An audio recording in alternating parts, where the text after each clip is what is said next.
Northern abbeys tied to the Pilgrimage of Grace that had executions and violent suppressions. Whalley Abbey, Lancashire, Abbot John Pasley and monk William Haydock were executed in 1537. Sawley Abbey, Lancashire, was suppressed early and the monks were dispersed from being tied to a rebellion.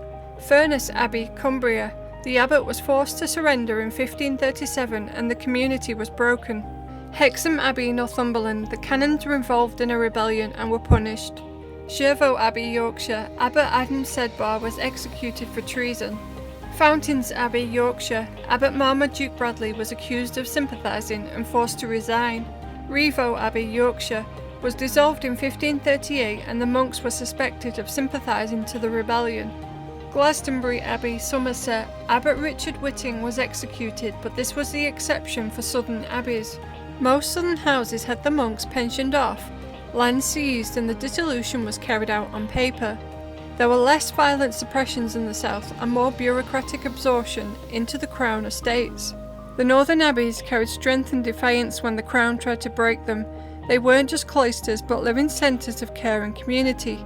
Even in ruin they hold that pride, the memory of the abbots who stood firm, monks who refused to go quietly, and communities that rose in the pilgrimage of grace.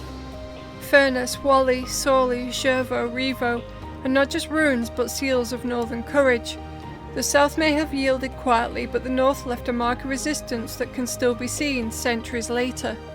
The north was physically further from the crown's immediate reach.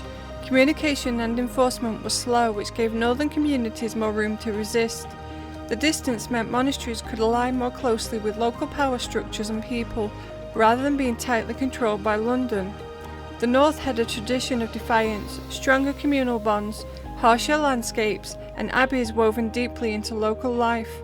When Henry VIII pushed reforms, northern abbeys became rallying points for resistance, like in the Pilgrimage of Grace.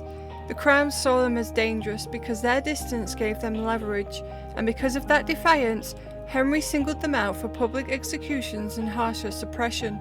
Southern abbeys were dissolved quietly, but northern abbeys were punished violently to break the spirit of resistance. It was theatre showing that even far from London, rebellion would be crushed. The north's distance gave it strength, but that strength is why Henry turned northern abbeys into exceptions, making them symbols of punishment.